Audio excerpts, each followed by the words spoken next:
The galaxy had moved on. Over 500,000 years had passed since the mysterious disappearance of humanity. Once a species of great ambition, Earth's colonies had gone silent, and the races of the stars assumed that humans had perished. Forgotten and replaced by other rising powers, humanity became little more than a myth, a footnote in galactic history. But the humans had left something behind. The alien race, known as the Threx Dominion, was the dominant power in the galaxy. Having conquered countless worlds with their massive fleets and advanced technology, they believed there was no force capable of challenging them. The Galactic Union, a collection of lesser species, had banded together in fear, but even they could not stand against the might of the Threx war machine. The Dominion's latest conquest had taken them to a strange corner of the galaxy, a remote region of space where the coordinates of an ancient, long-forgotten world had been rediscovered, Earth. The Threx fleet, a terrifying armada of warships that could darken the stars, descended upon Earth with a single objective: to plunder the remains of human technology. Though humanity had disappeared long ago, rumors persisted of their ingenuity and war capabilities. The Threx sought to uncover these forgotten relics to bolster their already formidable forces. But when they arrived, what they found was not a dead world. The surface of Earth was unrecognizable, overgrown with forests and encased in towering, forgotten cities swallowed by nature. The planet was silent, and their scans revealed no signs of life, just as they had expected. However, deep beneath the surface, something stirred. The Threx Armada sent landing teams to the ground, setting up excavation units to unearth whatever human relics remained. Days passed with no significant discoveries until one of their probes detected something unusual. Buried deep beneath Earth's crust was a massive structure, an ancient bunker complex that stretched for miles. The scans showed dormant systems, powered by some unknown energy source. Commander Radar, leader of the Threx invasion fleet, gave the order to break into the underground facility. His soldiers, heavily armored and armed with the most advanced weaponry in the galaxy, prepared to breach the vaults.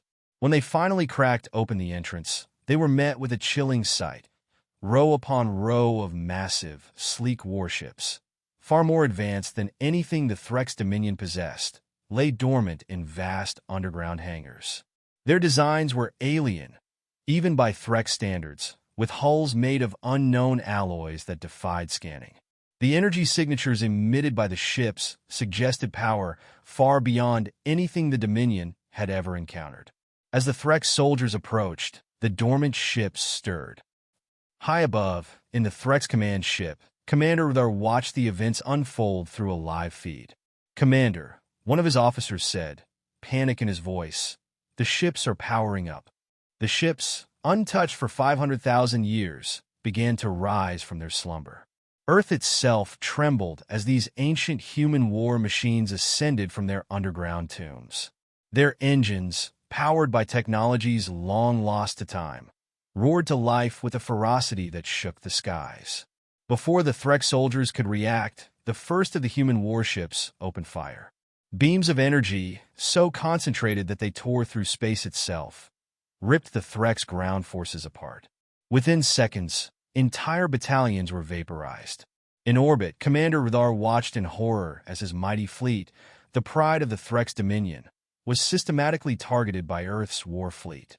The human ships, now fully operational, rose from the planet's surface like phantoms of a forgotten era.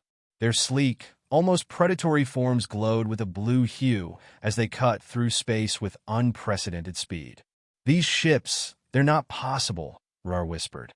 His communication systems were flooded with distress signals from his captains, each reporting the same thing.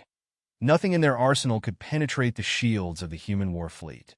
Worse, the Threx weapons seemed to have no effect. Their energy-based attacks dissipated upon contact with the human ship's advanced shielding. For the first time in its history, the Threx Dominion faced annihilation. One by one, the Threx warships were reduced to debris. The human fleet, having been dormant for millennia, moved with precision and deadly intent. Each ship's weaponry was leagues ahead of anything the Threx had seen, capable of erasing entire battleships in a single shot, bending space-time to evade attacks, and utilizing weapons that defied known physics. The aliens had come to raid Earth's forgotten technologies. They had no idea they were awakening humanity's greatest legacy, an automated war fleet designed to protect Earth in humanity's absence. It was humanity's final safeguard, an insurance policy left behind in case the species was ever threatened by outside forces. They knew it was over. His fleet was being obliterated by a species that, for all intents and purposes, no longer existed. His final transmission to his dominion was brief. The humans are not gone. They left their nightmares behind. As the last Threx ship was torn apart by the human fleet, Earth fell silent once more. The warships, having fulfilled their ancient duty, returned to their subterranean hangars. The skies cleared, and the planet returned to its peaceful, overgrown state, as though nothing had happened. The Threx invasion was nothing more than a brief memory, a failed assault by a species that dared to awaken the sleeping giants of Earth. Across the galaxy, the story would spread. The myth of Earth, the planet that held humanity's last and most terrifying creation. A war fleet that waited for 500,000 years, ready to defend its world long after the humans had disappeared.